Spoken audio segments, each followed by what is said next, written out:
तो आइए, अल्लाह रब्बुल इज़्ज़त ने इतना खूबसूरत सा महीना हमें दिया है, इसलिए मेरी गुजारिश है कि इस मुबारक महीने में पहले तो रोज़ों का एहतमाम करें, और जिनको छोटी मोटी बीमारियां उनसे भी कहता हूँ, बीमारी का बहाना लेके सर दर्द है, बुखार आ गया है, कोरोना हो गया है, इन चीज़ों को लेकर के आप रोज़ा न छोड़ें, इसलिए कि वो और बीमारियां हैं और उस हद तक बीमारी है जिसको बहुत सीरियस मैटर कहते हैं, वहां रोजा छोड़ने की इजाजत है कि जब आदमी रख ही नहीं सकता, बीमारी बढ़ जाने का यकीन हो, मर जाएगा, बीमारी बढ़ जाएगी, तकलीफ बढ़ जाएगी।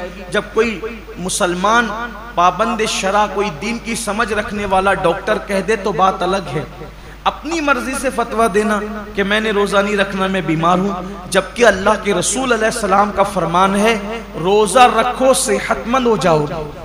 रोजे से बीमारी नहीं बढ़ती बल्कि रोजे से सेहत मिला करती।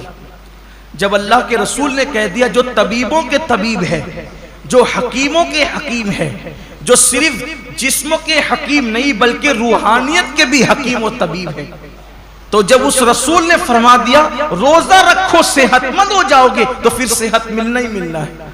इसलिए बहाना ना करो।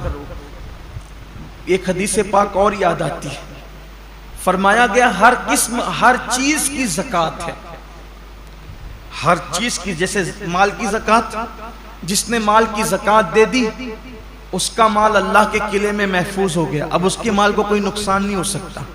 ऐसे ही जान की भी ज़कात है, जिस्म की भी ज़कात है। तो जान की ज़कात क्या है?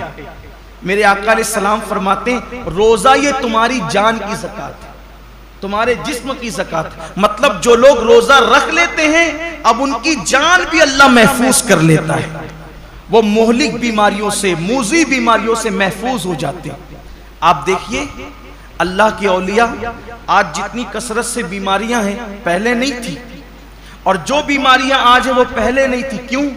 उस दौर में लोग सिर्फ रमजान शरीफ के रोजे नहीं रखते थे, बल्कि महीने में 13, 14, 15 तारीख को भी अक्सर मुसलमान रोजा रखते थे। 3 रोजे तो महीने में रखते ही थे मुसलमान। फिर उसके बाद जो और दिन से करीब थे वो पीर और जुमेरात के भी रोजे रखते थे। फिर मौका ब मौका आशूरा का रोजा, ये रोजा, वो रोजा, यानी जो मौका आया उसके बहाने से रोजे रखते थे। इसलिए ये बीमारियां उनको नहीं थी जिन बीमारियों में हम मुब्तला है। क्यों? क्योंकि वो जिस्म की ज़कात निकालते रहते थे, और जब ज़कात निकलती रहेगी तो जिस्म महफूज होता रहेगा। हम समझते हैं कि खाने से ताकत मिलती है, ताकत खाने से नहीं मिलती, खाना तो एक बहाना है। फरमाया गया कम खाना ये सेहत इंसान को सेहतमंद करता है, कम ग़िज़ा इंसान को सेहतमंद करती। हम खाने के लिए पैदा नहीं हुए, खाना हमारे लिए पैदा हुआ।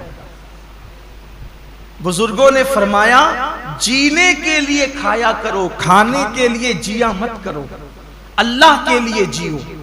ये इंसान की सोच और फिक्र होना चाहिए।